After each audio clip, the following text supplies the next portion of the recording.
circuit rider, preacher, went riding through the land with a rifle on his shoulder and a Bible in his hand.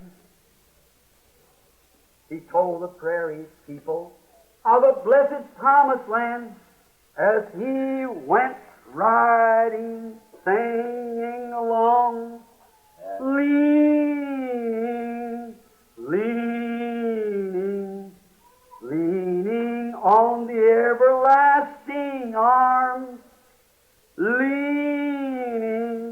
leaning, leaning on the everlasting arms. He preached a coming judgment of fire and brimstone and a glorious, endless heaven of the justified alone.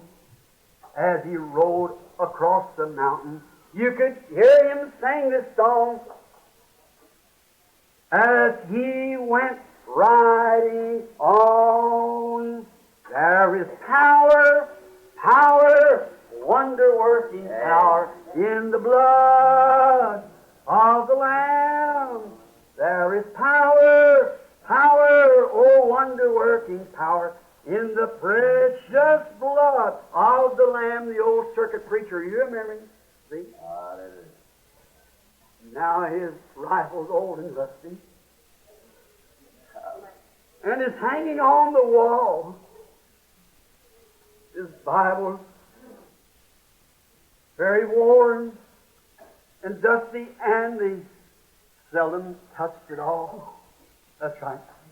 But the message that it brings us will meet us on that day, for God's truth still marching on. Oh, glory, glory, hallelujah. Glory, glory, hallelujah. Glory, glory, hallelujah.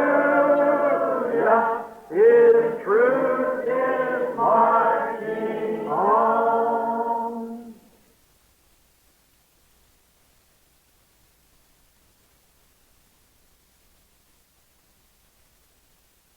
You don't have to act like the world.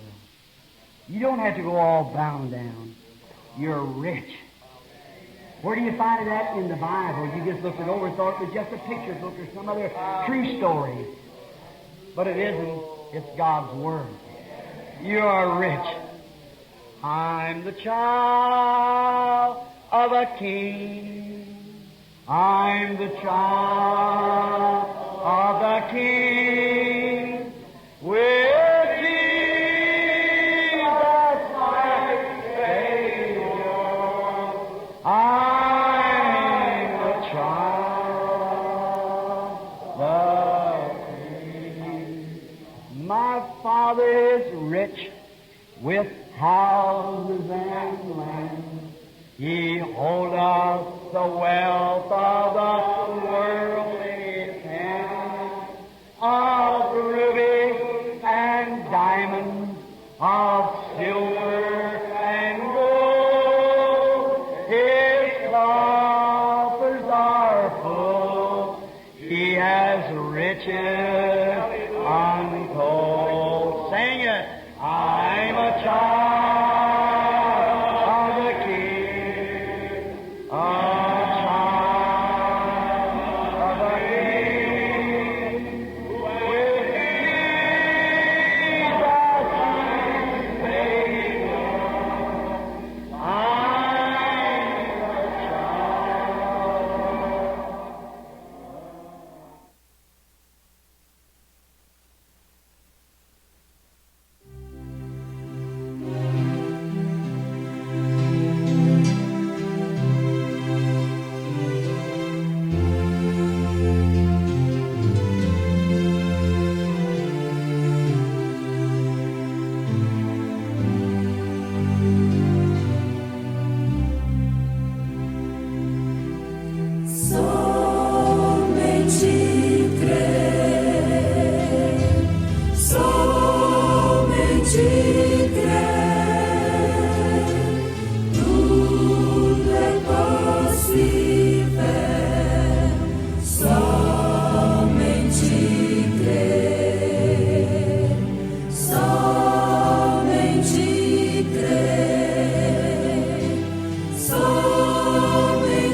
everything that is on the earth today in the way of spiritual things, such as the Spirit of God and the spirit of the devil, and all the cults and everything that we have today in the world, they begin in Genesis. E também tudo que está na terra hoje, no aspecto das coisas espirituais, tais como o Espírito de Deus, o Espírito do Diabo, e todos os cultos e tudo que temos hoje no mundo, eles começaram em Gênesis. Genesis means the beginning. Gênesis significa o princípio. And all those things yet under another name and under another form, but the same Spirit that began in Genesis brings it out. E todas estas coisas, mesmo sob outro nome, outra forma, mas o mesmo Espírito que começou em Gênesis trouxe isso. And it's just like a tree growing, coming up to a head where it'll all come to a climax in the end for the great judgments of God,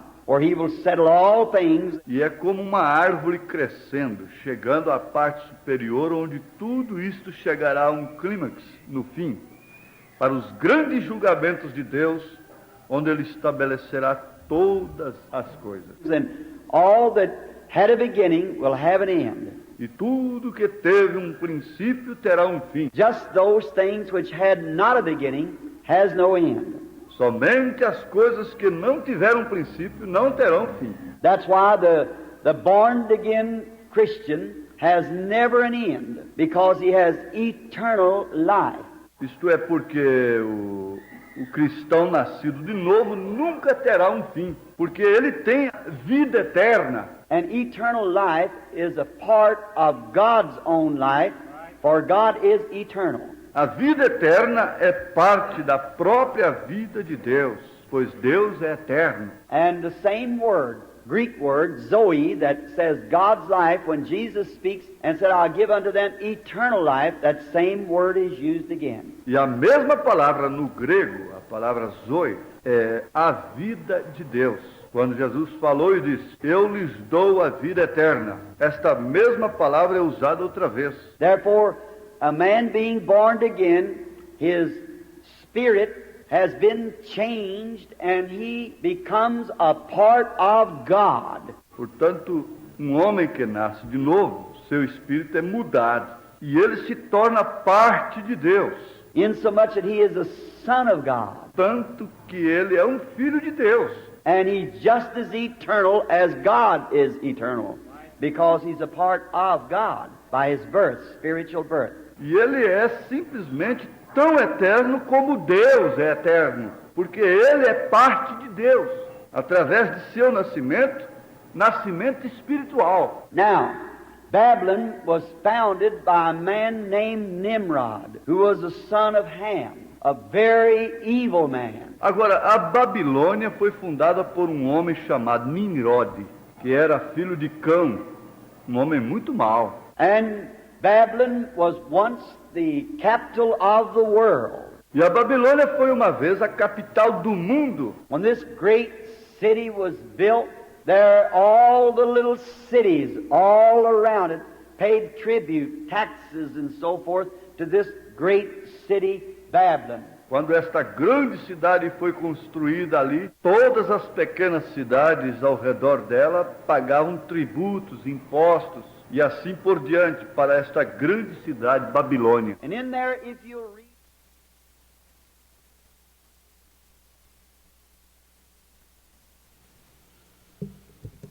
Bom dia, irmãos. Mais uma vez nós estamos aqui pela graça. Nós vamos cantar o hino número 260, irmão Pedro. Um hino muito tradicional, muito conhecido pelos irmãos. No jardim de oração.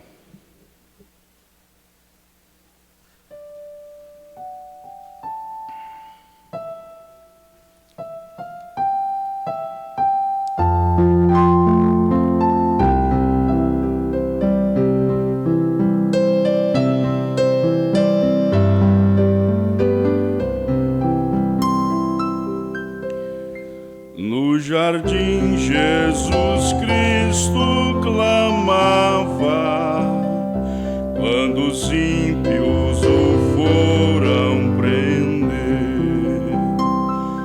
falando com o Pai suplicava, pelo cálice que ia beber.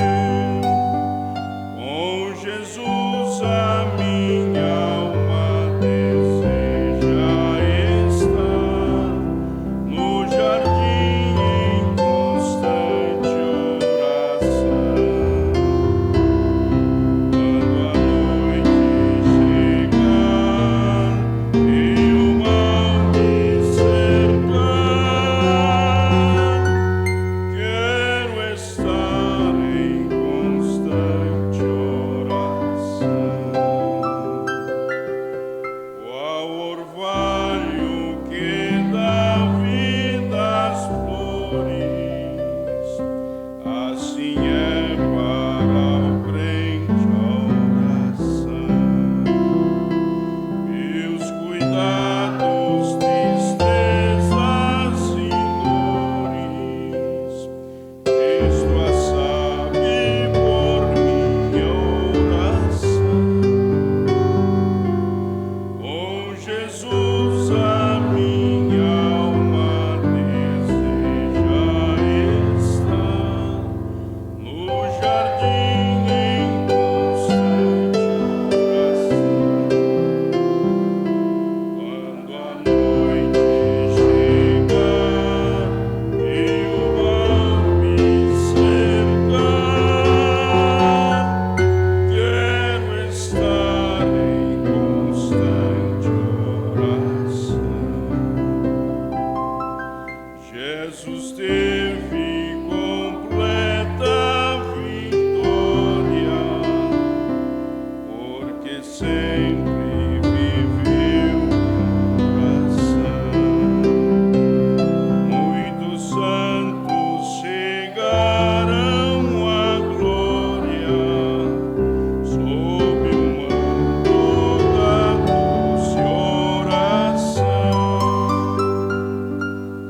Com Jesus a minha alma deseja estar no jardim em constante oração. Quando a noite chegar e o mal me cercar, quero estar em constante oração. Renovados em forças serenos,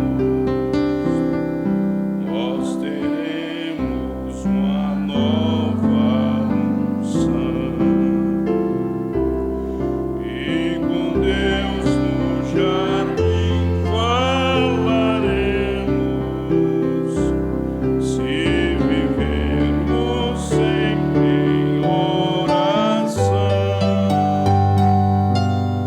Com Jesus a minha alma deseja estar no jardim em constante oração. Quando a noite chegar e o mal me cercar, quero estar em constante oração. Aleluia. Graças a Deus.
Nós vamos ler os Salmos, irmãos, capítulo 125.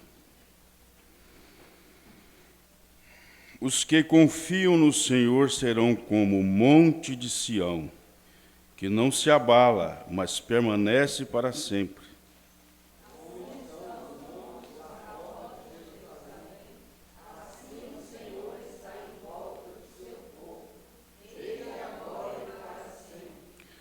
Porque o cetro da impiedade não permanecerá sobre a sorte dos justos, para que os justos não estendam as suas mãos à iniquidade.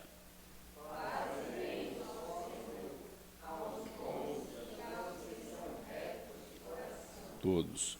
Quanto àqueles que se desviam para os seus caminhos tortuosos, levá-los-á o Senhor com os que obram a maldade. Paz haverá sobre Israel. Pai Celestial, aqui estamos, ó Pai, com este intuito de paz, ó Pai, de harmonia e de ânimo no Teu Espírito, ó Pai. Esteja conosco nesta manhã mais uma vez. Aqui estamos, ó Pai, colocando nossas vidas em Tua presença nesta hora. Que o Senhor possa abençoar cada um de Teus filhos, no nome do Senhor Jesus Cristo. Amém, Senhor.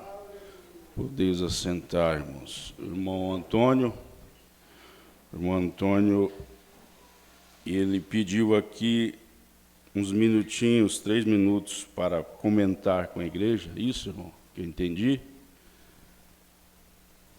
Ou não é isso? Sim, por favor, irmão. Ele quer fazer 2 pedidos. Vai protocolar os pedidos agora. Bom dia com Jesus. Meus amados irmãos, eu tive um desejo no meu coração de fazer 2 pedidos. Não quer dizer que isto a igreja vai aprovar ou se não vai aprovar. Isso é um desejo meu. E a igreja é que tem autonomia para aprovar ou desaprovar. Isso é a igreja, não sou eu, né? Nem o pastor, porque a igreja tem autoridade para demitir até o pastor da igreja, né? Não sei se eu falei a palavra correta, mas afastar o pastor, né? A igreja tem toda a autonomia. Então, isso é um pedido meu, desejei já há muito tempo no meu coração, porque eu vejo que o pastor José Alves ele tem muita necessidade de homens que ficam ao lado dele dando suporte. Não assim, claro que todo mundo dá suporte em oração, está junto para tudo o que precisar, né? Mas assim, uma pessoa que tem que estar junto com ele, acompanhando ele no campo, e eu vejo que todo mundo tem ocupações e não é fácil de ter uma pessoa que possa fazer isso para ele. E eu senti muito que ele tem que ter uns 2 homens que têm que estar junto com ele. E eu queria pedir ao pastor Zé Alves, se a igreja confirmar, que o irmão Rainer pudesse ser consagrado a pastor para representar ele em qualquer lugar, em circunstâncias que ele não possa estar. Porque é claro que ele vai, mas ele é um evangelista, e sendo um pastor ele tem mais autoridade. Isso é porque é um desejo muito forte no meu coração. Não é dizer que o irmão Rainer é melhor do que ninguém aqui na igreja. Não, ele não é melhor do que ninguém. O irmão Jorge tem muito conhecimento, mas o irmão Jorge tem um trabalho que às vezes impede ele de naquela hora estar substituindo o pastor Zé Alves em qualquer lugar. Substituindo não, né? Representando o pastor Zé Alves. Se eu falar alguma coisa aqui que não esteja certo, o irmão tem toda a autonomia para me corrigir. E o irmão Rainer, eu sei que o trabalho dele permite ele, se o pastor ligar de manhã, falar à noite, eu quero que você vá em Cachoeira, que eu não estou em condições de ir lá. Você vai na Diorama. Então, o trabalho do irmão Rainer não impede ele. Ele pode estar em qualquer lugar que o pastor precisar dele. E tem que estar junto com o pastor também. Eu cobro dele. Falo, ó, pai, você tem que estar junto com seu pai não está bem de saúde. E porque eu tenho muita liberdade com o irmão Rainer. O irmão Rainer tem muito conhecimento. O irmão Rainer, antes mesmo dele batizar, antes de ser crente não, né? Porque toda a vida ele é crente, eu creio nisso. Mas antes dele batizar, e eu acompanhei o batismo dele, ele já é uma pessoa crente, ele tem muito conhecimento, às vezes até tem mais tempo disponível, né, para estudar as mensagens, fazer estudos. Então, por isso eu queria fazer esse pedido. Esse é o primeiro pedido que eu quero fazer. O segundo pedido que eu quero fazer é que o pastor José Alves chama um irmão para o diaconato que possa dar suporte para ele, da maneira que ele merece, estar junto com ele, porque eu sou um simples cooperador, eu não tenho, assim, uma sabedoria que precisa para dar um suporte para ele que ele necessita. Então quero que ele chame um irmão, que eu sei que todos os irmãos é capaz, que já foram diáconos também, né? Que ele chama uma pessoa para dar suporte para ele, que tenha mais tempo para estar saindo com ele no campo, e fica mais ao lado dele. E eu fiz um propósito com ele, que eu não vou pedir para deixar de ser diácono, não vou pedir para deixar de ser tesoureiro, não vou pedir para deixar de ser zelador da igreja, porque eu já pedi 2 vezes e estou no serviço, então não vou pedir mais. Mas a hora que a igreja achar que o irmão Antônio não serve, eu tenho todo o prazer de nem sentar aí atrás não, com a cadeira lá fora e assistir os cultos. É um prazer meu. Tudo que eu puder fazer para a igreja, na minha fraqueza, eu sei disso, das minhas debilidades, da minha incapacidade, eu não dou conta de fazer o que precisa ser feito na igreja. Eu reconheço isso. Mas o que eu puder fazer, eu vou fazer. Não vou pedir para deixar de ser igual eu acabei de falar agora, de exercer nenhuma função na igreja, eu não vou pedir, mas a hora que o pastor falar, chega, basta, eu fico com muito prazer, sei que é Deus falando comigo. Quando a igreja achar que eu não sirvo, chegue no pastor, fala com o pastor, não precisa nem falar comigo, fala com o pastor, fala, o irmão Antônio não é capaz, ele não pode ficar, eu aceito com toda humildade, com todo prazer, sei que é Deus falando comigo. Então, fica esses os meus pedidos a vocês. Se alguém aprova os meus pedidos, se manifesta com o pastor. Até os nossos irmãos de Diorama, Fazenda Nova, Cachoeira, e no campo do pastor Zé Alves, aqueles que congregam com ele, se puder manifestar e aprovar esse meu pedido, eu quero. E se não, também não manifesta e desaprova, porque a igreja tem toda a autonomia, tá? Deus os abençoe, muito obrigado por ter paciência comigo, viu?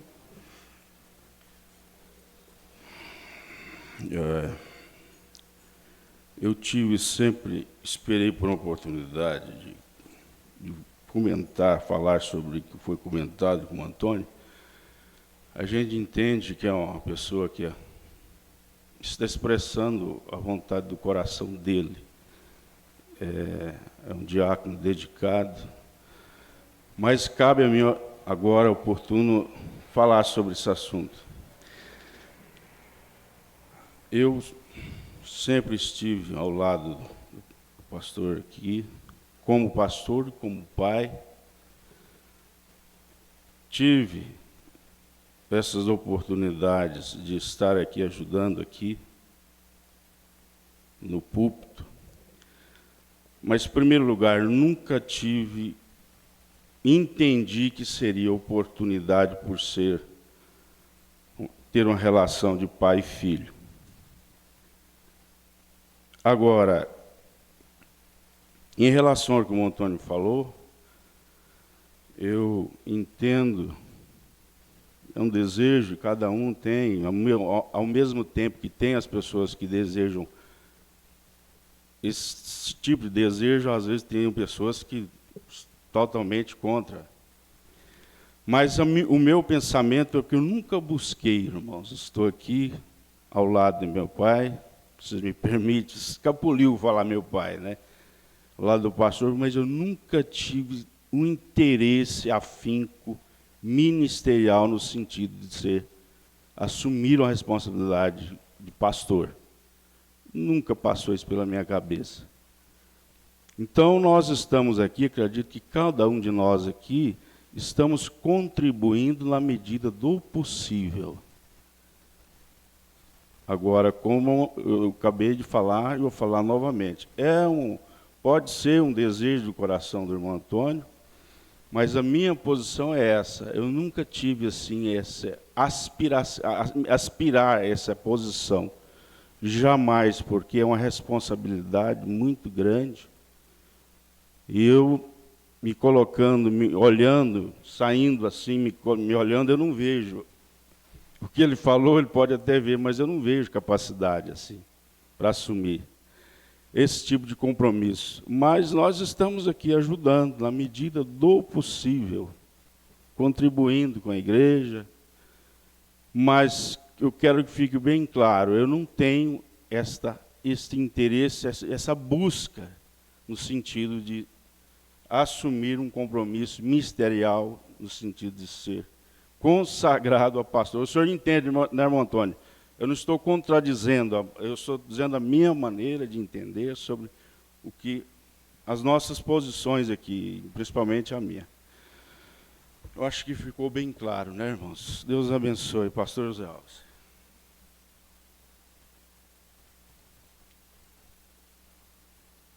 Bom dia, irmãos. Que o Senhor Jesus nos dê a graça, né?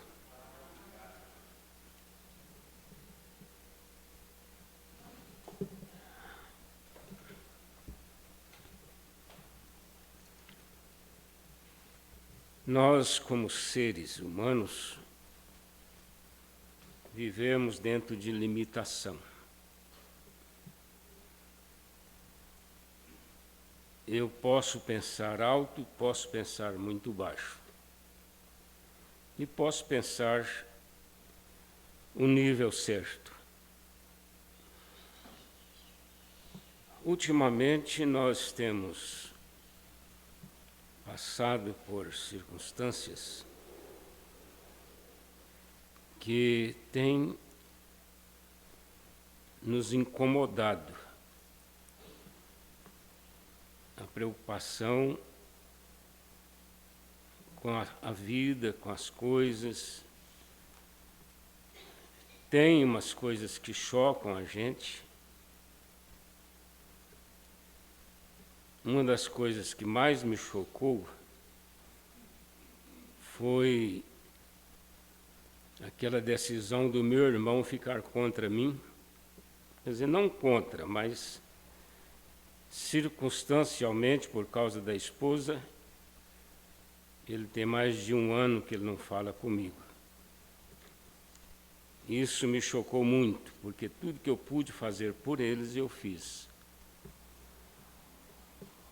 Até gastar dinheiro por eles. Porque nós não queremos que aconteçam estas coisas, principalmente na igreja, né? É muito ruim, muito chocante. Depois, eu confesso que essa eleição me preocupou muito. Não sou partidário, não sou político, mas eu entendo, dentro do meu raciocínio, o que nós vamos enfrentar daqui para frente nesse país. Então, essa incomodação nossa incomoda muito mais os líderes, os pastores. Deus pode mudar o quadro, Deus pode mudar as coisas e acontecerem de não haver nada daquilo que nós pensamos negativamente.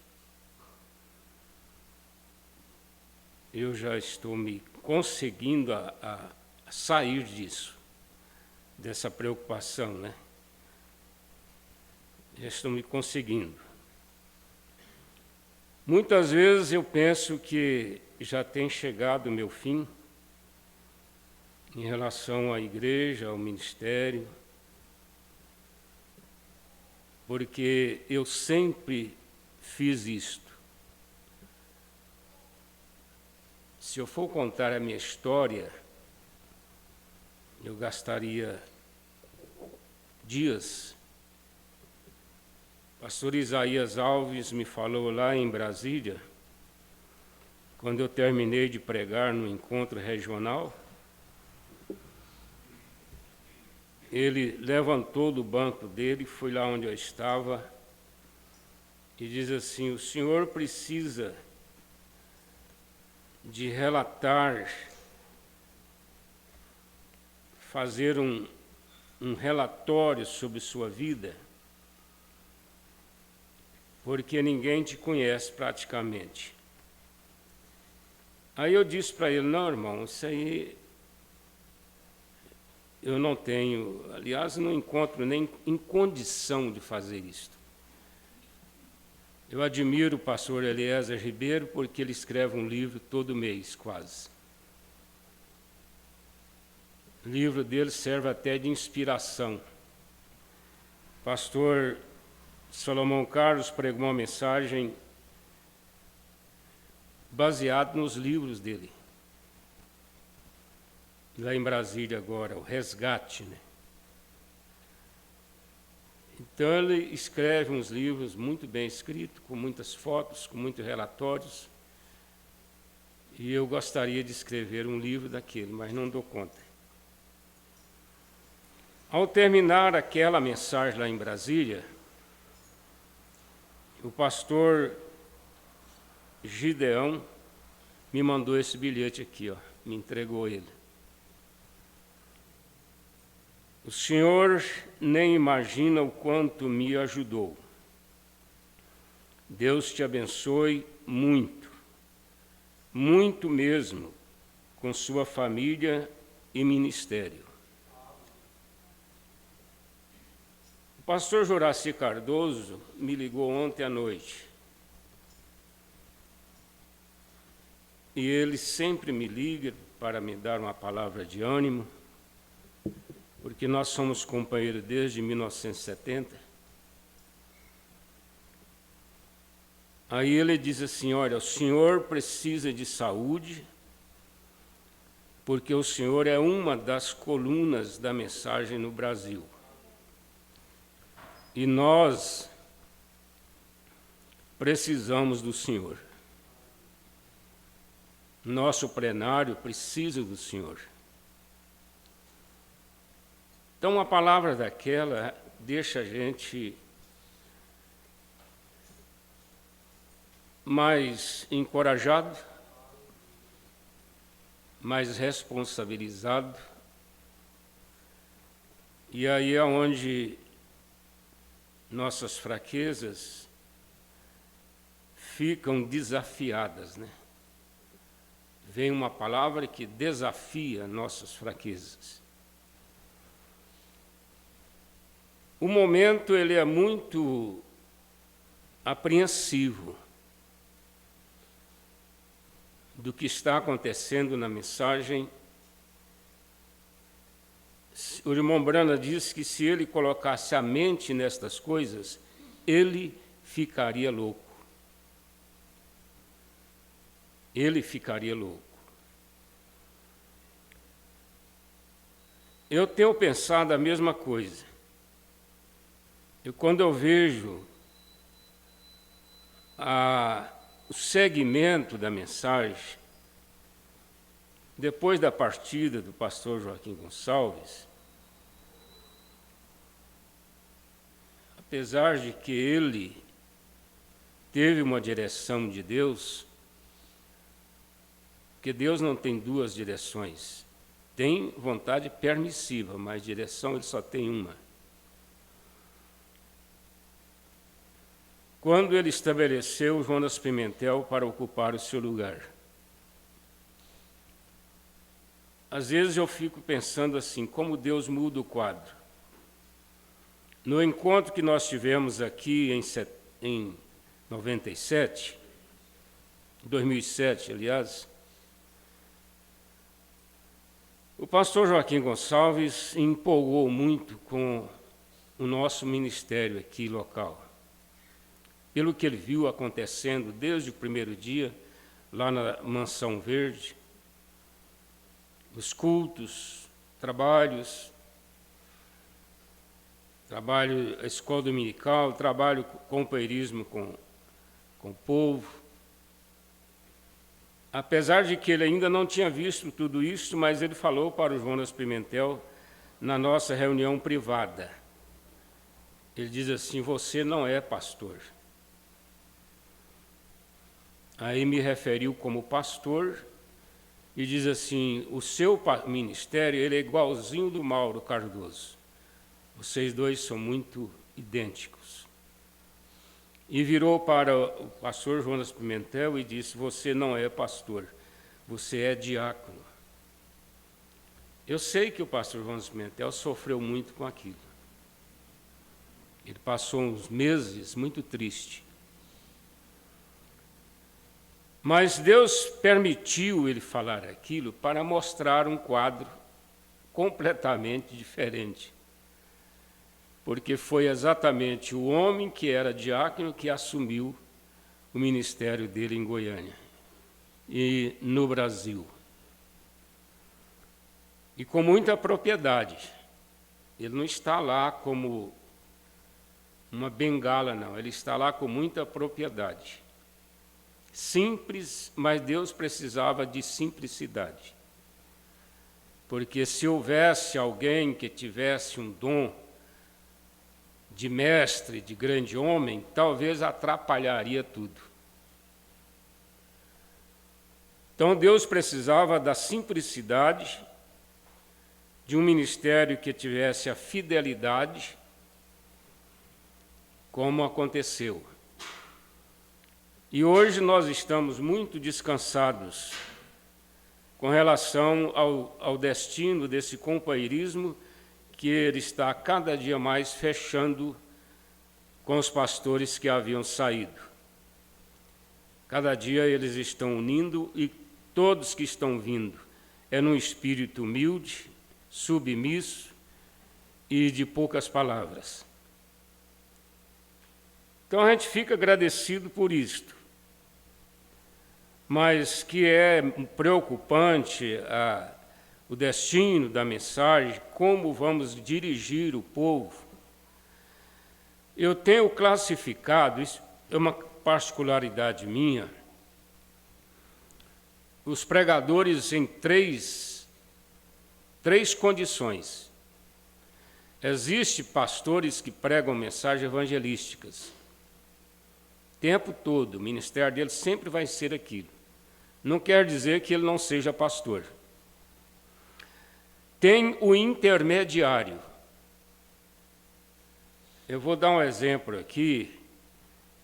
O irmão Brana ele pregou muitas mensagens intermediárias. Por exemplo, quando ele pregou a mensagem perseverante, o que tem naquela mensagem? Uma mensagem de ânimo, de ajuda para quem precisa perseverar.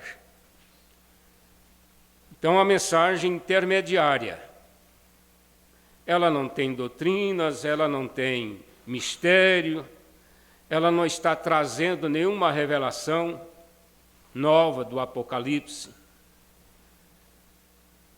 Nós temos outras, como, às vezes eu esqueço os títulos, mas é mensagem nessa linha. Mensagem nessa linha. E não sabeis. Mensagem esteja certo de Deus. São mensagens que elas não têm cunho doutrinários. E há pastores também que pregam nesse sentido. São pastores de mensagens intermediárias. Por exemplo, muito boa, mas mensagem resgate. O que aquela mensagem traz? Ela traz almas que estão desviadas para o retorno da igreja. E isso é muito bom, principalmente nos encontros, porque há muitas pessoas que só vão na igreja em época de festa. Então é muito boa, aquela pessoa está ali desviado, fracassado, voltou a fumar, a beber, e aquela mensagem vai trazer ele de volta. Mas ela não é uma mensagem doutrinária para fazer aquele efeito. Eu estava ouvindo uma mensagem pregada no encontro lá em Uberaba. O pastor pregou sobre o que é o Espírito Santo. É também uma mensagem intermediária. O que é o Espírito Santo e para que foi dado o Espírito Santo. São 2 sermões, mas todos estão trazendo o mesmo resultado. Então, aquela mensagem, o que é o Espírito Santo, mostrando que as pessoas precisavam de ter o Espírito Santo, o que é tudo, não é? Quem tem o Espírito Santo tem tudo. Então, houve ali uma chamada de altar também, e houve muita gente no altar, buscando o Espírito Santo. Agora, o irmão Branda, ele não ficou só nestas mensagens. O irmão Branda, ele aprofundou. E onde ele mais aprofundou foi nos selos. Os selos fazem a diferença. Os selos fazem a diferença. E nem todos os pastores entram na mensagem os selos, porque ela é difícil. Principalmente quando o pregador quer fazer um sermão em uma noite e pregar sobre os 7 selos de uma vez. Não é possível, não tem jeito. Porque uma mensagem de irmão Brana, ela produz 50 mensagens. Se eu quiser pregar 50 mensagens, sermões, baseadas aqui nesse selo, eu tenho como pregar. Agora, eu fazer uma mensagem só, um resumo de 7 selos, ou dos 10 livros, né? Porque Deus em Simplicidade, pergunta e resposta sobre selos, então são 10 livros. Eu não tenho como fazer isso, irmãos, em 40 minutos. É uma inocência. Agora, até onde nós vamos e quem serão os que vão levar a igreja a esse nível? Porque a igreja ela precisa amadurecer. Nós sabemos que não é uma coisa assim instantânea. É por isso que nós estamos aqui há 50 anos. E ainda falta muitas coisas para nós aprendermos e amadurecermos. 50 anos não foi suficiente. 40 anos não foi suficiente para Israel fazer uma trajetória de 3 dias. 3 dias aquela distância. Era como daqui, lá no trevo de Fazenda Nova. 3 dias dá para ir a pé. Mas eles gastaram 40 anos. Eles passaram no mesmo lugar muitas vezes. Muitas vezes. Eles rodearam a pedra assim, ó. E dali eles seguiram. Depois eles estavam passando de novo ali, rodeando aquela pedra. Isso aqui foi muitas vezes. 40 anos caminhando por um espaço de 3 dias de caminhadas. Israel ali era um tipo da igreja. Era um tipo da igreja. E Israel só chegou ao final quando eles entraram em Canaã. Quando eles entraram na terra, quando eles possuíram a terra. E tudo que a noiva precisa é de ter o Espírito Santo. Porque o Espírito Santo é a terra para nós. Ela é a Canaã.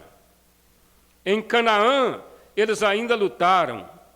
Em Canaã, eles ainda tiveram que enfrentar os inimigos, os eus. Os eus, jebuseus e tantos eus que estavam ali. O profeta diz que quando você recebe o Espírito Santo, você deixa de lutar contra as pessoas de fora e começa a lutar contra a sua própria pessoa. A sua própria pessoa. Porque nós temos que vencer esse maior inimigo, que é o nosso eu. Mombrano disse que o maior inimigo dele era o eu. Agora, um eu como aquele que deu tanto trabalho no início, mas depois era um homem que nós não temos nem como imitar ele.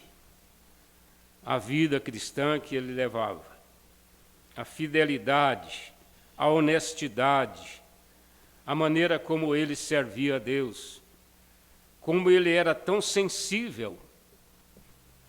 Tão sensível. Vocês sabem que o irmão Brana passou numa barreira da polícia e a polícia parou ele e perguntou para ele: o senhor tem frutas aí? Ele disse: não, eu não tenho frutas, porque ali era proibido passar frutas. E ele seguiu a viagem 80 quilômetros, parou para comer o lanche. Quando ele abriu o lanche, tinha uma maçã dentro. O que ele fez? Ele fechou o lanche, entrou no carro e voltou os 80 quilômetros, chegou lá, entregou a maçã para o policial e pediu perdão para ele. É fácil ser um crente assim? É fácil? Não é não, irmão. Eu sempre digo, o irmão Brana nunca pegaria numa arma aqui no Brasil para atirar em qualquer coisa. E lá ele, como vocês conhecem a história porque a lei lá permite, tem o tempo, a temporada, a quantidade de animais, mas aqui ele não pegaria nunca, porque é crime no Brasil. A menos que seja legalizada, né? Agora estão legalizando para a caça do javali. Mas o irmão Brana não pegaria. E não só estas coisas, mas como ele era fiel a Deus, em tudo como um cristão. E quanto mais envelheceu, quanto mais próximo da morte, mais fiel ele ficou. Então nós ficamos perguntando, como seremos à medida que nós vamos nos preparando? Que Deus nos ajude a cada dia mudarmos. As consequências, elas acontecem, porque a consequência, ela vem da desobediência. E quando nós desobedecemos, nós pagamos caro pela desobediência. É como eu disse, depois de você estar na terra, de ter o Espírito Santo, você não vai deixar de falhar, não. Você ainda vai falhar, ainda vai ter muitos problemas, principalmente com você mesmo. Nós paramos aqui no parágrafo 144. 144. É chegada a hora em que o Filho do Homem há de ser glorificado. Na verdade vos digo que, se o grão de trigo caindo na terra não morrer, fica ele só, mas se morrer, dá muito fruto. Quem ama a sua vida, perdê-la-á. E quem neste mundo aborrece a sua vida, guardá-la-á para a vida eterna. Se alguém me serve, siga-me. E onde eu estiver, ali estará também o meu servo. E se alguém me servir, meu Pai o honrará. Agora a minha alma está perturbada. Eu não falo isso para justificar nada, mas se tem pessoas que sofreram aqui na terra, foram os homens espirituais, com a sua própria alma, com a própria perturbação. Jesus sofreu uma perturbação que eu não suportaria quando ele estava no Getsêmani. Elias, debaixo daquele pé de zimbro, desejando a morte. Quando o homem chega a desejar a morte, de acordo com a psiquiatra Vanessa, aqui de Iporá, é o ponto final. É a morte, desejo da morte. E Jonas, debaixo daquele pé de abóbora, lá naquele ranchinho, ele também desejou morrer. Porque Deus havia perdoado Nínive. Aquilo contradiz a sua mensagem. Parece que ele fracassou, né? Que ele queria pregar e no fim dos 3 dias assentar lá fora e ver a fumaça levantar lá da cidade. E ele não viu. Ele viu pessoas vestidas de sacos, até seus animais jejuando, todo mundo arrependido e Deus perdoando aquela cidade. Quem vai entender isto, irmãos? Você diz, bem, chegando ele no fim do caminho e teve problemas? O que te faz pensar que não se perturbará quando alguma grande coisa espiritual acontecer? A minha palavra aqui no início, eu não havia comparado com isso aqui. Eu li já isso aqui, mas para mim agora é novo.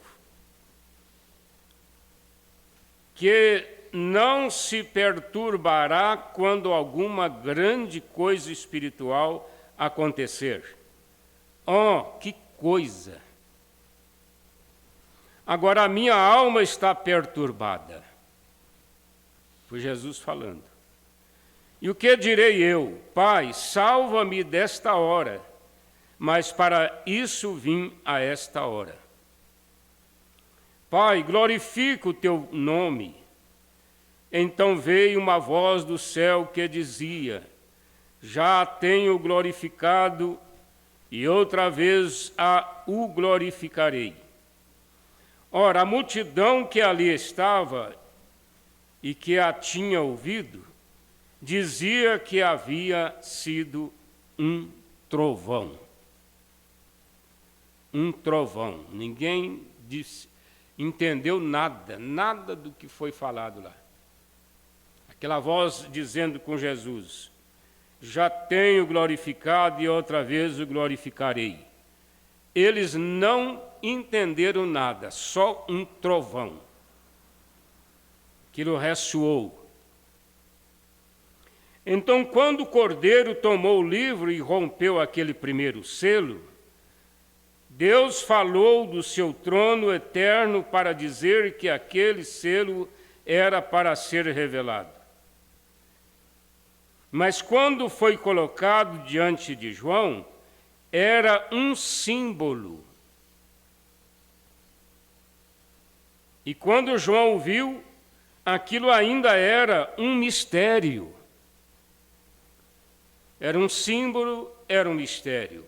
Que símbolo era aquele? Era um cavaleiro montado em um cavalo. Cavalo branco, cavaleiro de roupa branca. Tinha um arco na mão, mas não tinha flecha. E ele saiu para conquistar. Saiu para conquistar, mas sem poder, porque ele não tinha flecha.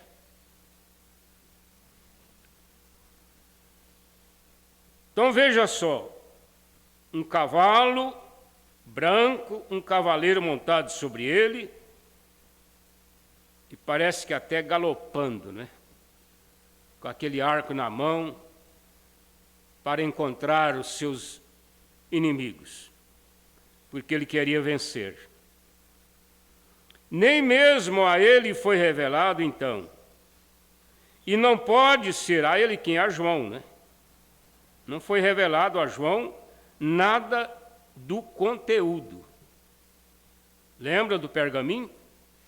Pergaminho Por fora estava o cavaleiro do cavalo branco, mas por dentro estava a explicação daquilo. Estava por dentro. João só viu a parte de fora. Ele não viu nada do que estava lá dentro. E não pode ser revelado até que se cumpra o que ele disse aqui com relação ao fim do tempo. João estava na primeira era, há 6.000 anos atrás, e aquilo era para o fim do tempo. Se a revelação do primeiro selo, olha só, foi para o tempo do fim, então todos os outros demais também foram. Segundo, terceiro, quarto, quinto, sexto, sétimo. O sétimo também. Depois nós vamos ver o que é o sétimo.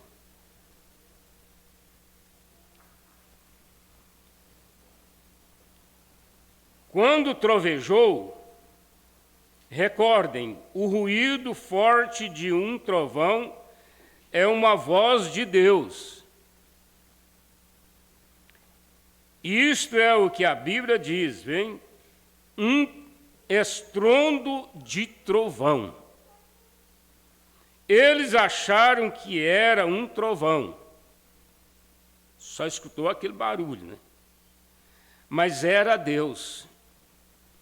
Ele entendeu aquilo, pois ele lhes foi revelado. Vem, era um trovão. Observe o primeiro selo aberto. O primeiro selo, quando ele foi aberto na forma de símbolo, ele ecoou. Agora, o que será quando for aberto em sua forma real? Em forma de símbolo, trovejou. E agora, na forma real, que é abrir o pergaminho e ler tudo que está dentro. Isto ecoou tão logo que o cordeiro atingiu o selo. E o que revelou? Não tudo de si mesmo. Primeiro, está com Deus, depois ele está num símbolo, e então ele é revelado. Olha as 3 etapas. Primeiro com Deus, depois símbolos e depois revelado. Porque primeiro estava com Deus lá, depois em símbolos para João, e agora revelado para o 7º anjo de Apocalipse 10. 3 coisas, veio do trono. Primeiro, ele não pode ser visto, ouvido ou nada. Está selado. O sangue do Cordeiro pagou o preço para que ele fosse revelado.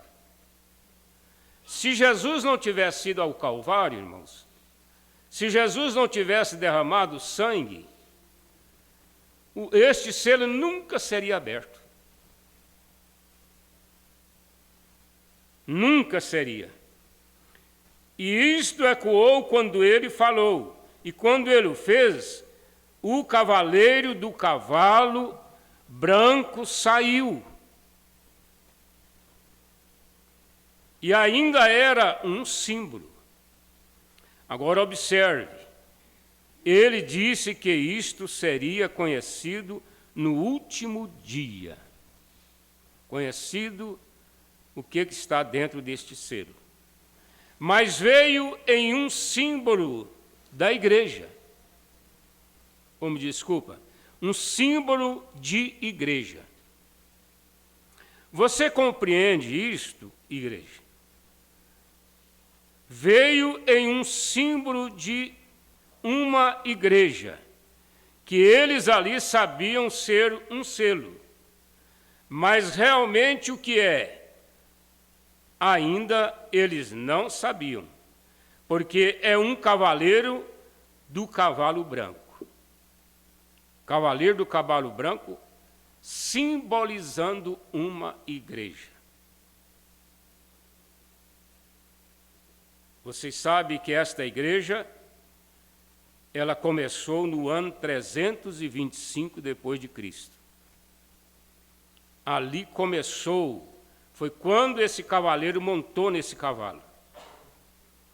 Ano 325, no Concílio de Nicéia, quando a igreja cristã de Roma foi convertida em igreja pagã por Constantino. Aí você fala assim, os irmãos caíram da fé? Não, eles não caíram, os irmãos mesmo morreram por não aceitar. Só a estrutura, só o estatuto, só os crentes manufaturados é que acompanharam aquela ida de Constantino para Constantinopla, me parece que é o nome lá do lugar, aonde eles fizeram esse concílio.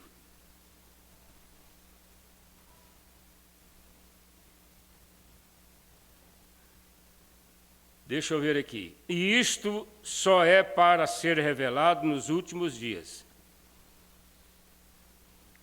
A voz é um trovão. A voz veio de onde? Do trono. De onde o Cordeiro havia acabado de sair como intercessor. Agora, ele está aqui de pé para tomar a sua posição e suas reivindicações. Então, falando da revelação dos selos, aconteceu agora, nesses dias, a revelação. Lá foi o anúncio, lá foi símbolos. Agora é a era da reivindicação. É quando ele vai deixar o trono para buscar a sua noiva. Mas o trovão veio de dentro do trono, trovejou, e o Cordeiro estava de pé aqui fora. O trovão veio de onde o Cordeiro havia saído, deixado o trono do Pai, para ir tomar o seu próprio trono. A irmã Bona grita aqui, glória! Agora, não percam isto, amigos. Saiu do trono do Pai para ir para o seu próprio trono. Isso aqui já foi matéria de discussão em plenário, irmãos. Parece ser simples, mas precisa entender. Por que que Jesus foi e se assentou no trono do Pai? E quando ele vem reivindicar, ele sai do trono do Pai e assenta no seu próprio trono. Porque no trono do Pai ele estava intercedendo. Ele estava ali no trono do Pai para interceder, porque o Pai é justiça. Você não quer aproximar de Deus sem Jesus. Ele é justiça. Ele te queima só de você olhar para Ele. Porque está comprovado que a vida de uma pessoa é conhecida mais pelas atitudes, pela maneira como olham, pela maneira como falam, do que eles mesmos dizem que são.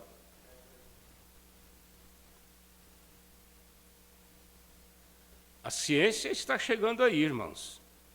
O 4 gigas está chegando aí.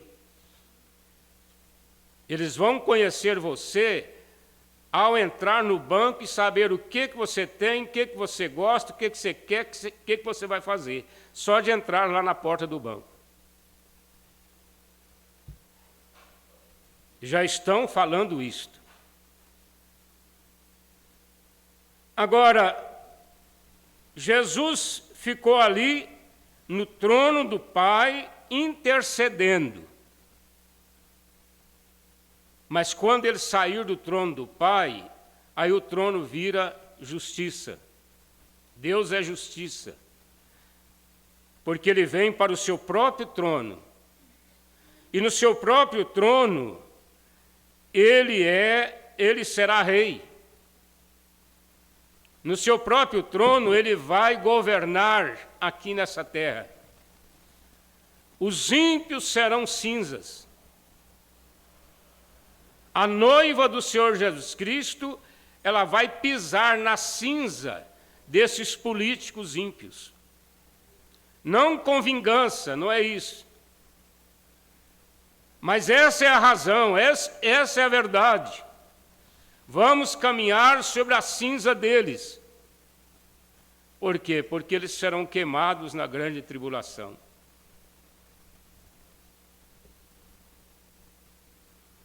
E o cordeiro estava de pé aqui fora, e o trovão veio de onde o cordeiro havia saído, deixado o trono do Pai, para ir tomar o seu próprio trono. Todos nós sabemos, como cristãos, que Deus jurou a Davi que ele ressuscitaria a Cristo para sentar em seu trono e dar a ele um reino eterno aqui na terra. Ele o fez. Ele o fez. Você já viu Jesus aí em algum lugar sentado num trono? Você já viu? Não, ninguém viu, não é? Ele não está lá em Jerusalém, assentado num trono lá, reinando. Não. Quando a Bíblia diz ele o fez, significa que Deus não está sujeito ao tempo. Eu preparei ali um sermão e o tempo já não era mais, ou não será mais. Há outra escritura que diz, e o mar já não existe. Mas se você for lá no mar, você vai ver as ondas levantando. Mas isto é no tempo de Deus. Porque Deus não está sujeito ao tempo. Deus não viveu na terra só 70 anos. Não. E Jesus disse, aquele que vencer o anticristo e todas as coisas do mundo, se assentará comigo no meu trono, como eu venci e tenho me assentado no trono de meu Pai. Vem? Como cordeiro ensanguentado, ele venceu o anticristo. Ele venceu tudo. E se assentou ali no trono do Pai. Agora, algum dia, ele se levantará do trono do Pai e tomará o seu próprio trono. Agora, ele vai chamar seus súditos. Como irá ele reclamá-los?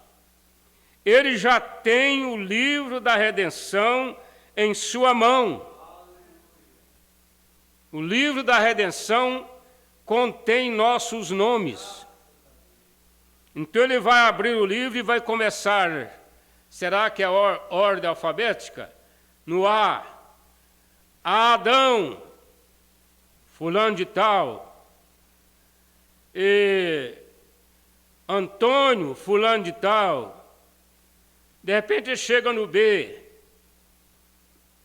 De repente ele chega lá no J. E vai ter tanto José, porque é o nome que mais tem, não é?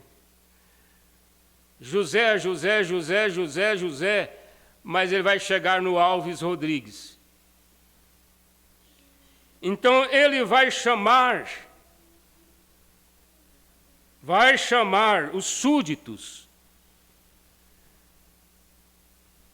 Agora ele vai chamar seus súditos. Como ele irá reclamá-los?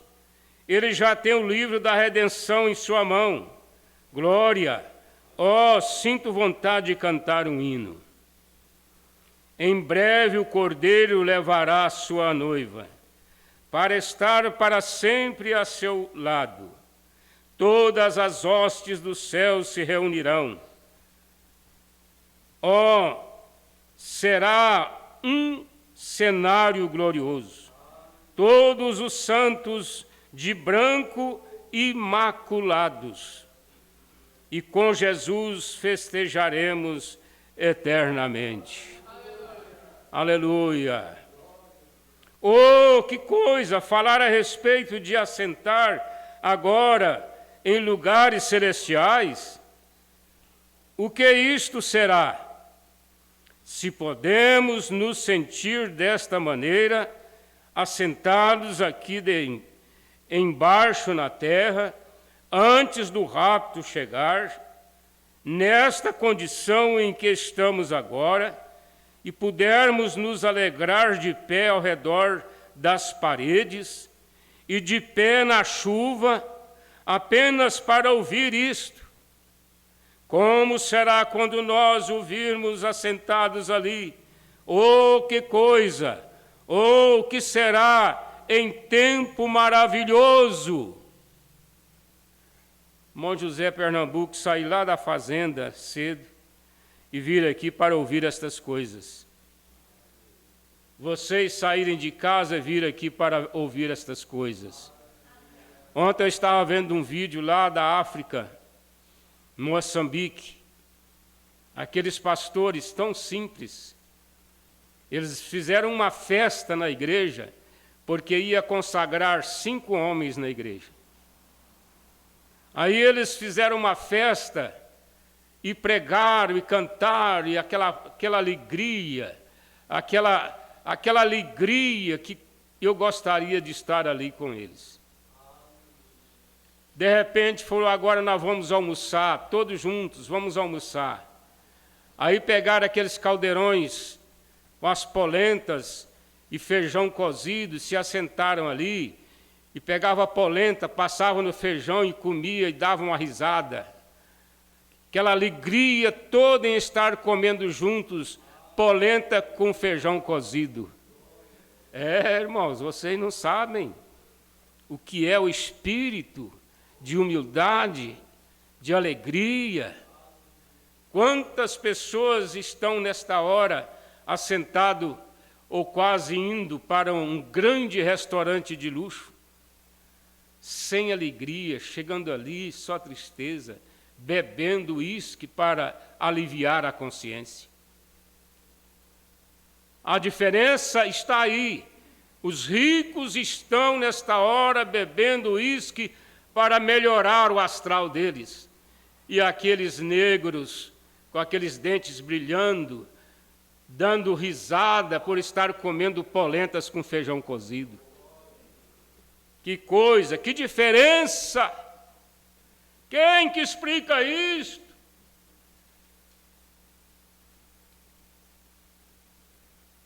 Oh, que coisa, falar a respeito de assentar agora em lugares celestiais. O que isto será?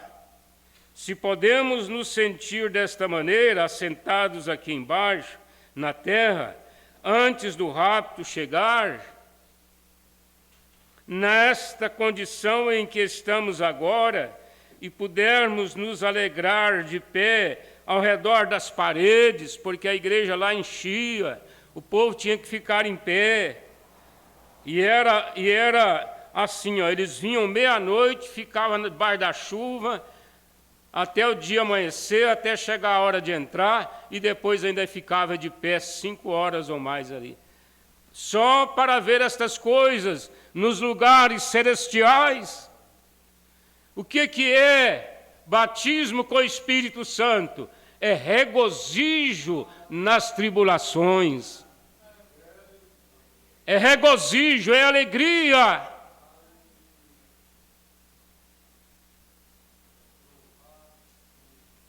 Talvez Jesus pudesse estar pregando isso lá no Getsêmani.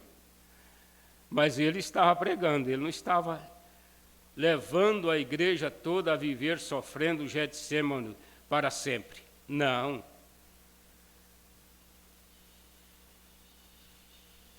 Podemos nos alegrar de pé ao redor das paredes e de pé na chuva, apenas para ouvir isto.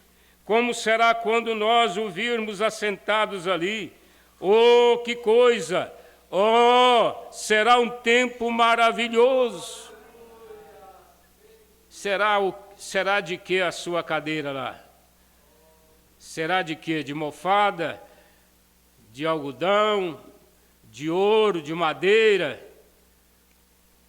Deixou o trono do Pai, se aproximou seu filho, para ser, este é o filho de Davi. Isto é o que o Israel pensou que ele seria então. Recorde o que a mulher sirofenícia disse: tu, filho de Davi. Lembram do cego Bartimeu? Tu, filho de Davi. Vem. E Jesus, sabendo qual era o plano, embora eles não o soubessem, eles tentaram forçá-lo e fazer com que ele tomasse o trono. E até mesmo Pilatos lhes interrogou. Pilatos queria saber o que seria dele. Mas ele disse: se meu reino fosse deste mundo, então meus súditos pelejariam. Meu reino é de cima.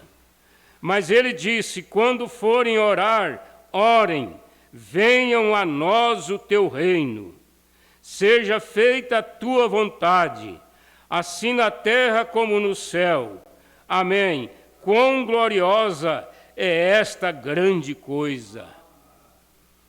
Os evangélicos gastaram muitas lágrimas, muito jejum, orando pela pátria para que ela continuasse livre. Eles têm uma certa razão. Mas Jesus respondeu para eles a mesma coisa: o meu reino não é deste mundo. Por isso que não aconteceu o que eles pediram. O meu reino não é deste mundo. Um dos selos, e isto, como em voz de trovão, e um dos 4 animais. Vocês sabem o que eram os animais? Já os tomamos. Um como o leão, um como um novilho, e um como homem, e um como uma águia. Agora vocês imaginam esses 4 animais lá, não é? O leão, com a jumba, caminhando, vindo ali. Um novilho, um boi, vindo ali também, caminhando. Um homem no meio dos animais e uma águia voando. Mas olha só o que diz a Bíblia. Um como. Não era propriamente um leão, como leão. Esse como aqui se refere à força, se refere ao domínio. Por que que o leão domina tudo na floresta? Até o grilo, que está debaixo de uma pedra, para de cantar quando ele rosna lá. Então, como leão, como novilho, porque o novilho é o animal do sacrifício. É um animal que morre para dar a carne à humanidade.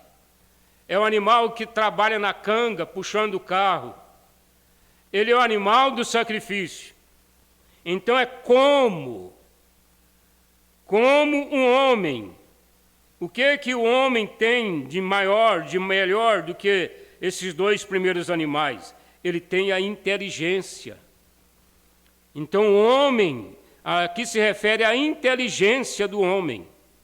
Irmão Brana disse que a era do homem foi quando eles traduziram a Bíblia, quando eles escreveram os grandes livros. Há muitos livros que são importantes para a vida cristã, histórias da igreja.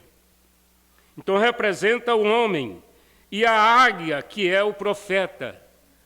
representando a mensagem da última era, o mensageiro da última era.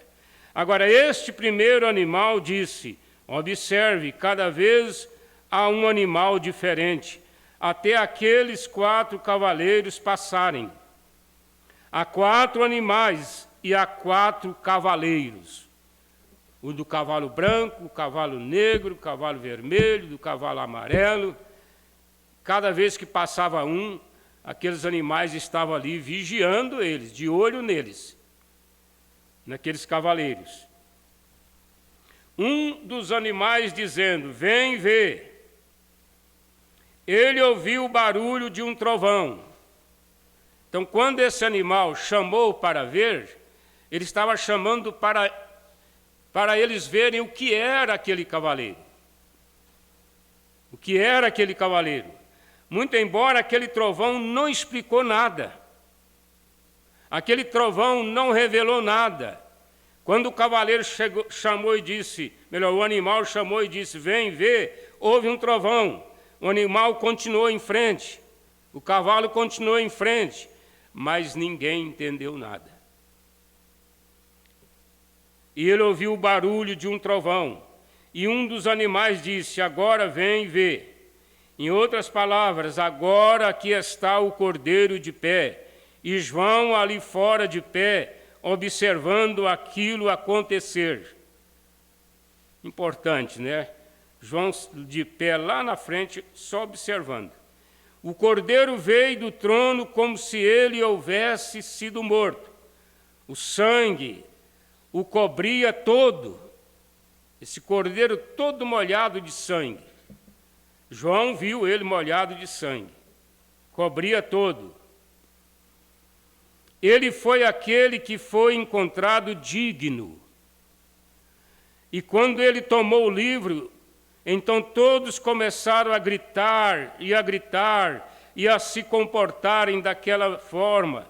Veja você, porque sabiam que a redenção havia sido paga. Aí virou só alegria, porque até então ninguém sabia o que ia acontecer. Agora, ele havia chegado para reclamar os seus.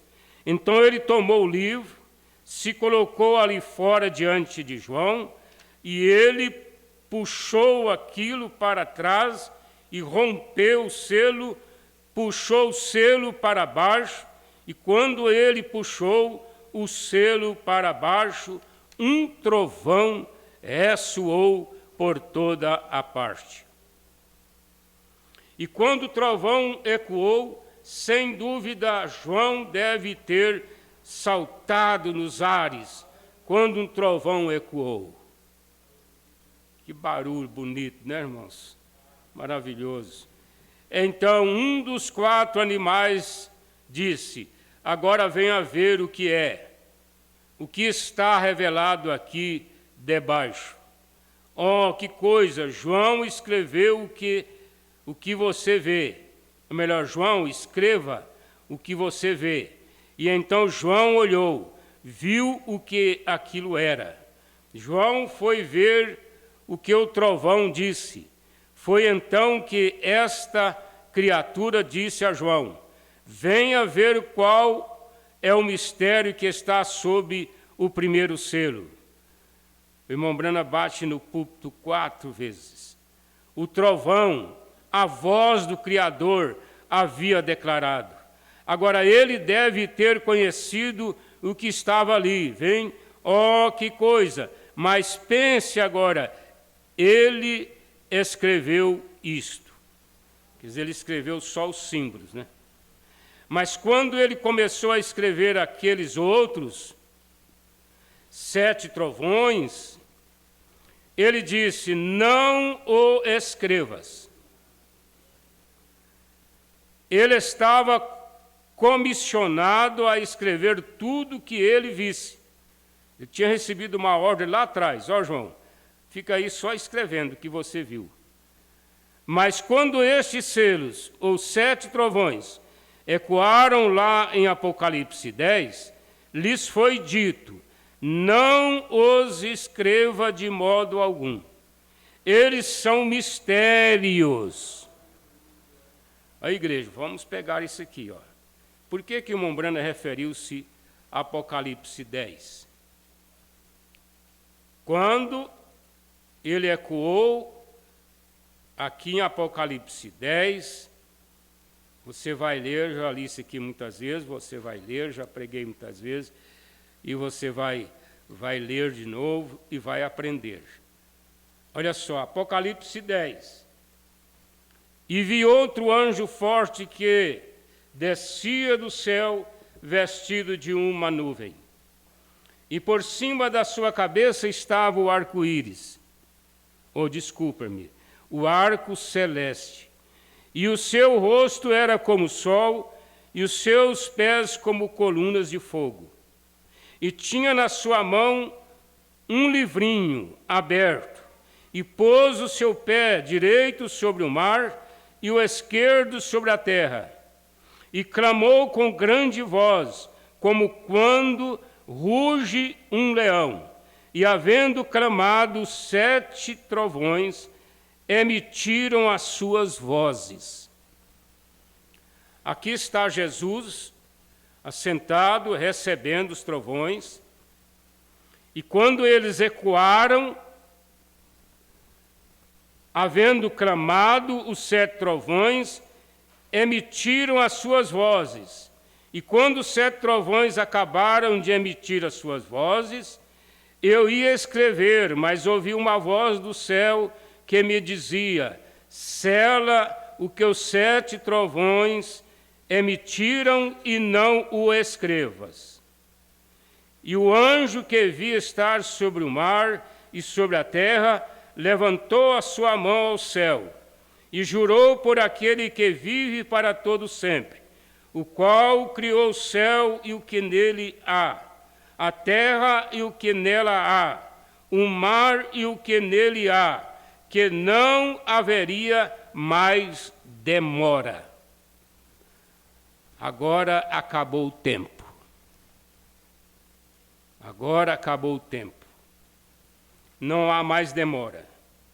Mas, olha só o verso 7. Olha o mais aqui. Olha só o verso 7. Mas nos dias da voz do 7º anjo, quando tocar a sua mensagem, ou seja, a trombeta, se cumprirá o segredo de Deus. Aonde é que nós estamos lendo aqui? Eu me perco quando eu mudo.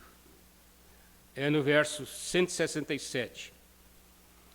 Eles são mistérios, ainda não sabemos o que eles são, mas minha opinião é que eles serão revelados imediatamente. E quando isto for feito, isto dará fé. Eu quero voltar um pouquinho atrás. O trovão e a voz do Criador havia declarado. Agora, ele deve ter conhecido o que estava ali, vem? Oh, que coisa, mas pense agora, ele escreveu isto. João escreveu.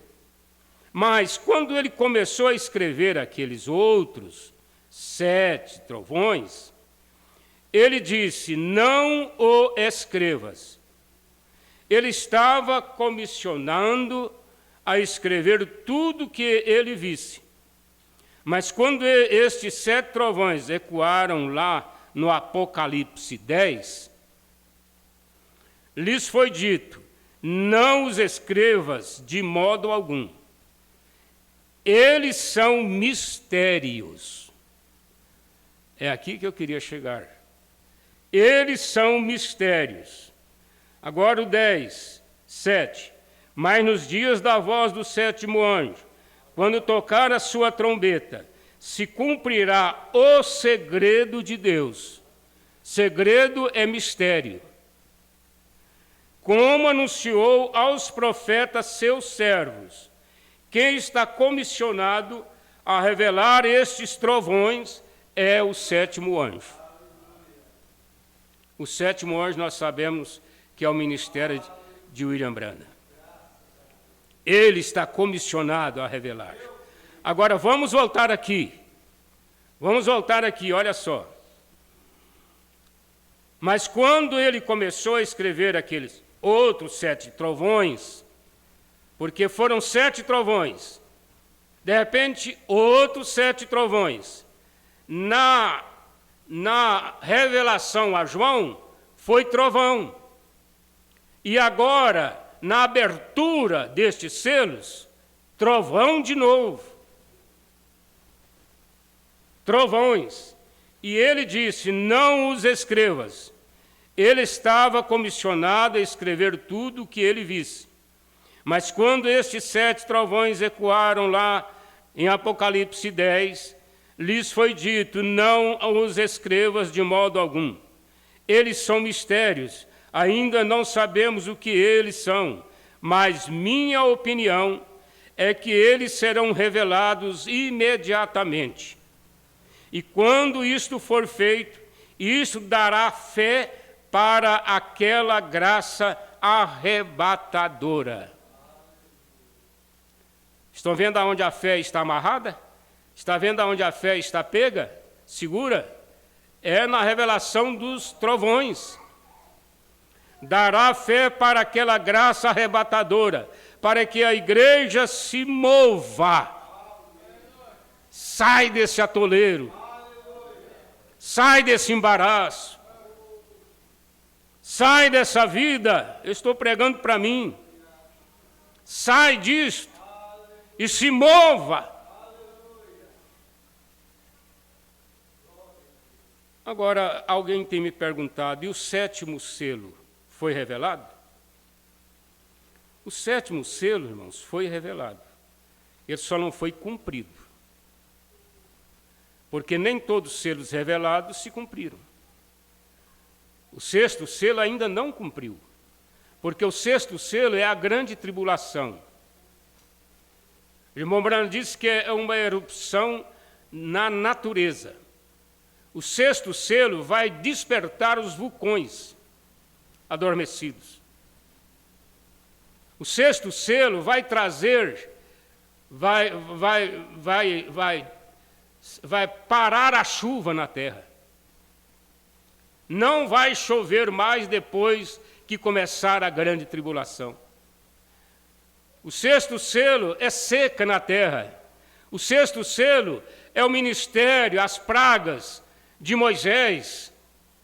São as pragas de Elias, porque Elias e Moisés já estarão na terra pregando o seu ministério. E o ministério de Elias e Moisés é trazer para a terra todo este sofrimento, falta de chuva, e vulcões e pragas. Olha o que foram as pragas que estavam lá no Egito, no ministério de Moisés. Elas vão se repetir na terra, só que em porção muito maior. Muito maior. A Bíblia diz no Apocalipse que uma formiga é do tamanho de 14 árvores. Uma formiguinha desse tamanho aqui já faz tanto dano, né? Tanto dano. Agora imagina 14 árvores. E isso vai estar acontecendo na terra na grande tribulação. Aí sim, o 7º selo, ele ainda não cumpriu, porque o 7º selo é o rapto. Nós só vamos participar dele quando nós estivermos indo no rapto. Não vai ser por muito tempo, não. Não vai dar tempo de ninguém pregar, de ninguém falar, de ninguém revelar nada. É num abrir e fechar de olhos, nós já estaremos lá. Então o 7º é a vinda do Senhor. Será que nós paramos aqui? Eu acho que nós devemos parar aqui, né? Deus permitindo, nós vamos continuar então, porque emenda aqui o assunto. Olha só, mas eu imagino que quando aqueles mistérios começarem a se manifestar, Deus disse, detenha-os agora, espera um minuto, eu revelarei isto aquele dia. Não escrevas de modo algum, João, porque eles tropeçarão nisto. Irmãos, o diabo não pode, o 7º selo não foi revelado, nem pelo irmão Brana, porque é a vinda do Senhor. E o irmão Brana disse que o diabo entraria nisso e faria uma grande confusão. Uma grande confusão. Mesmo ele não entendendo nada, ele já tenta fazer tanta confusão, né? Com doutrinas, com ismos. Mas, por que João não podia escrever? Ele diz, eles tropeçarão nisto. Apenas deixe isto seguir adiante, vejam. Mas eu o revelarei naquele dia, quando for necessário ser feito. É o que mais tem produzido doutrinas erradas, são selos. A maioria dos ismos são baseados nos selos, porque ele causa mesmo confusão. Ninguém faz ismo com a mensagem o parente redentor. Não tem jeito, né? Fazer o ismo, é como eu disse, mensagem intermediária. Ninguém faz ismo com a mensagem fé perfeita. Fé perfeita. Pode pregar fé perfeita do jeito que quiserem. Ainda não atinge o alvo. Porque fé perfeita é resultado. É resultado de uma fé perfeita. Fé perfeita não é sermão. Embora o sermão contribui, o sermão ajuda, o sermão desperta. O sermão é como você ir lá em cima de um pé de feijão que está nascendo ali na roça e tirar aquele turrão de cima dele. Ele está ali todo dobradinho, querendo sair. A hora que você tira o torrão, aí ele sobe. A pregação, ela é isso, é ajudar, é levantar a igreja, como nós acabamos de ler aqui, a igreja subir num nível mais alto. Deus abençoe, irmãos.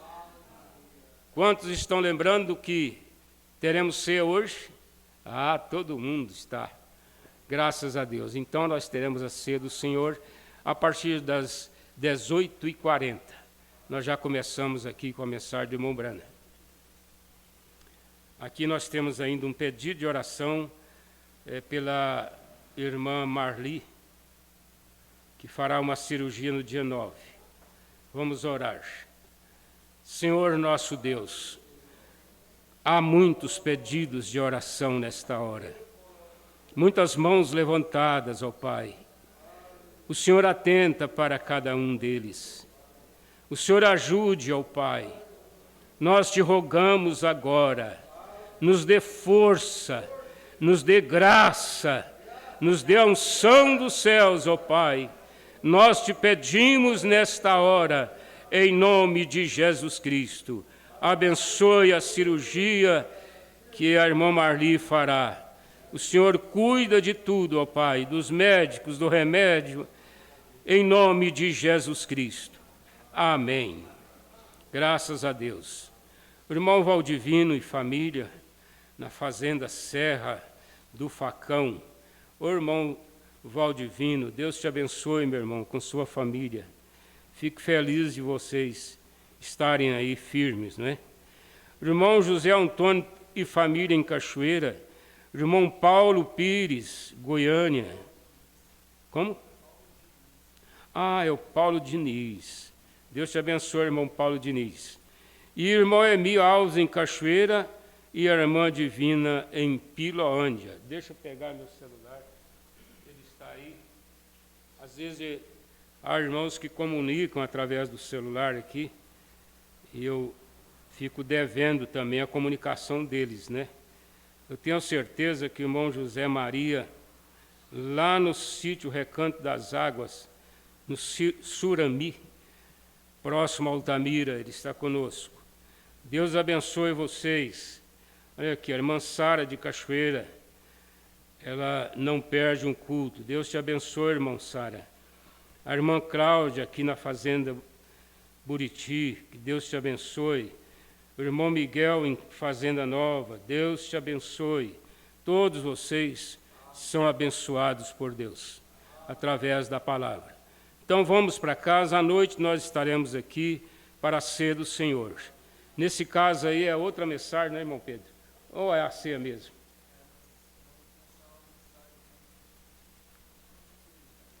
Certo, mas assim, a transmissão é normal, né? A ceia do Senhor. Deus abençoe vocês até a noite, irmãos. Vai com Deus.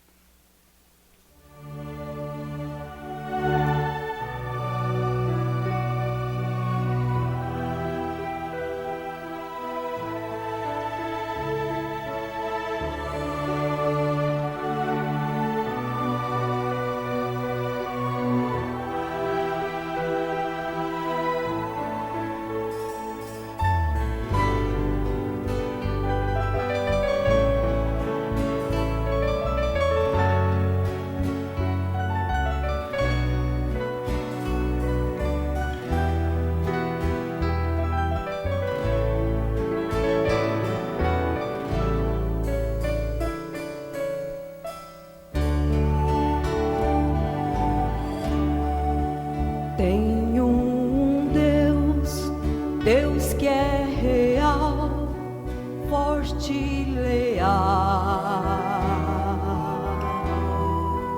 Deus de amor, bondoso pastor, Deus poderoso.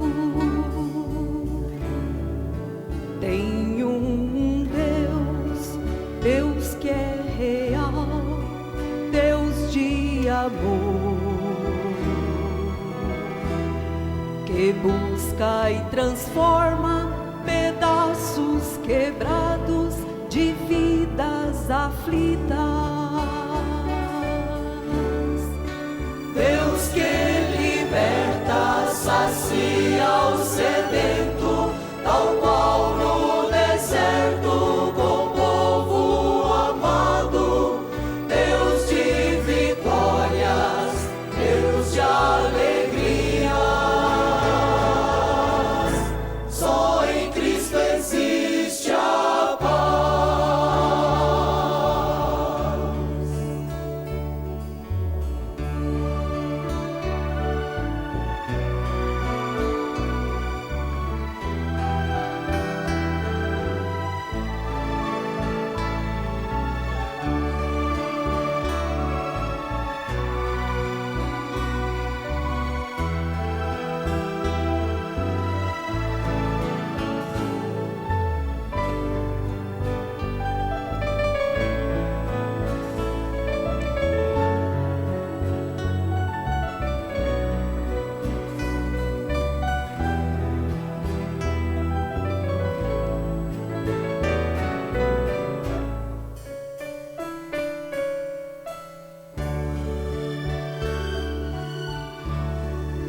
Tenho um Deus libertador, meu Salvador, que livra os aflitos de seus anseios, Deus poderoso. Seu sangue vertido, seu corpo partido, em tudo sofrer, e agora em glória ganhou a vitória, Deus poderoso.